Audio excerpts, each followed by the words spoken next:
तो महाराष्ट्र जालना से देखिए काले साम्राज्य का खुलासा किस तरह से हुआ। 390 करोड़ की अकूत दौलत और जिसमें से 32 किलो सोना और 58 करोड़ कैश, बहुत कुछ अभी बरामदगी होनी बाकी है। 58 करोड़ कैश बरामद हुआ है और कितने सैकड़ों अधिकारियों को इसमें लगाया गया, कितनी मशीन्स बुलाई गई। फार्म हाउस में 27 करोड़ रुपए की मौजूदगी, ये अपने आप में बहुत कुछ खुलासा करता है। काली कमाई बताता है। लॉकर में अभी 30 करोड़ रुपए कैश। ये देखिए किस तरह से कड़ियां जुड़ती चली जा रही हैं। और ये तो सिर्फ महाराष्ट्र की बात है, लेकिन अगर आपको बताएं तो किस तरह से देश के बाकी राज्यों में, बाकी हिस्सों में काली अकूत दौलत का खुलासा हो रहा है, ये अपने आप में चौंकाता है। बात पश्चिम बंगाल की कर लें या फिर महाराष्ट्र या फिर दूसरे हिस्सों की, एक स्पेशल रिपोर्ट आप सभी तक हम पहुंचा रहे हैं, आप नजर डालें। छापे के लिए 260 अधिकारी, आयकर विभाग की 5 टीम, 120 से ज्यादा गाड़ियां,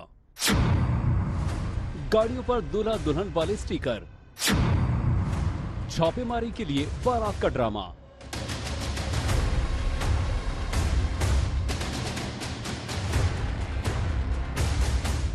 आयकर विभाग की टीम को 58 करोड़ की इस नकदी को बरामद करने के लिए काफी मशक्कत करनी पड़ी। कानो कान किसी को छापेमारी की खबर ना हो, इसके लिए इनकम टैक्स की टीम ने फिल्मी अंदाज में पूरी स्क्रिप्ट तैयार की। जालना के उद्योगपति के घर छापे के लिए पहुंचे आयकर विभाग की टीम ने अपनी गाड़ियों पर दूल्हा दुल्हन के नाम वाले स्टिकर लगाए और गाड़ियों के काफिले को बारात की तस्वीर दी। और तब शुरू हुई 58 करोड़ नकद और 32 किलो सोने की बरामदगी की कार्रवाई। महाराष्ट्र के जालना में मिले नोटों की इन गड्डियों को देखकर आपकी आंखें चुंधिया रही होंगी। आयकर विभाग को इन नोटों को गिनने में पूरे 13 घंटे यानी 720 मिनट लगे। 260 लोगों की टीम नोटों को गिनती रही और तब जाकर पता चला कि ये एक दो नहीं बल्कि पूरे 58 करोड़ हैं।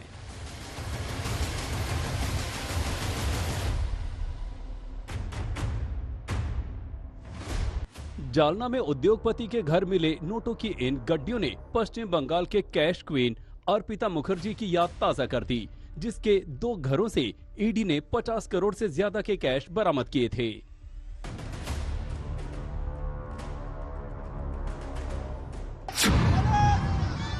बाईस जुलाई 2022 वो तारीख थी 22 जुलाई जब पश्चिम बंगाल के मंत्री पार्थ चैटर्जी की करीबी अर्पिता मुखर्जी के घर पर ईडी ने दबिश डाली।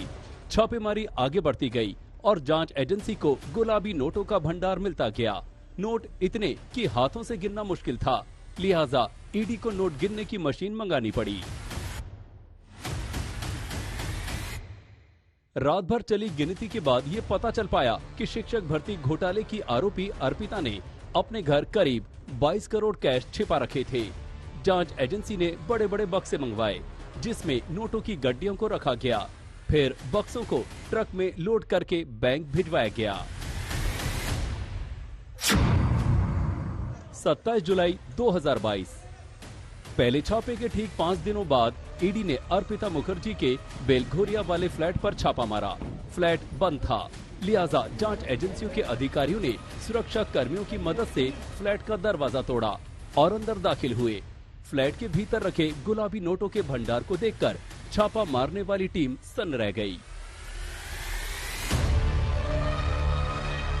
अर्पिता के घर के बेडरूम में नोट भरे थे, वार्डरोब में नोटों की गड्डियां पड़ी थी, यहाँ तक कि वॉशरूम में भी नोट छिपाए गए थे। जांच एजेंसी की टीम ने अर्पिता के घर के अलग अलग कोने से मिले नोटों को पहले एक जगह इकट्ठा किया। नोटों की गड्डियां इतनी ज्यादा थी कि हाथों से गिनना मुमकिन नहीं था, लिहाजा नोट गिनने वाली 4 जंबो मशीनें मंगवाई गई, जो एक बार में 1000 नोट गिन सकती थी। शाम के 6 बजे के करीब नोटों के गिनने का काम शुरू हुआ।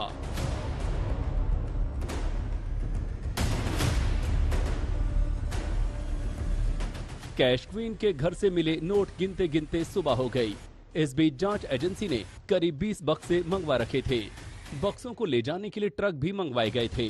गिनती खत्म हुई तो पता चला वो करीब 30 करोड़ के नोट थे।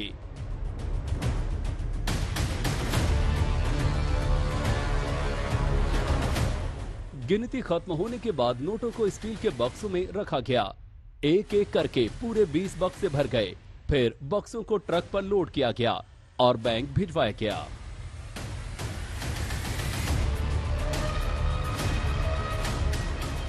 जालना में मिले 58 करोड़ और कोलकाता में कैश क्वीन के घर से मिले करीब 51 करोड़ कैश ने कई सवाल खड़े किए हैं। सबसे बड़ा सवाल ये है कि सरकार की तमाम कोशिशों के बावजूद काले धन का खेल खत्म नहीं हो रहा। आज तक ब्यूरो।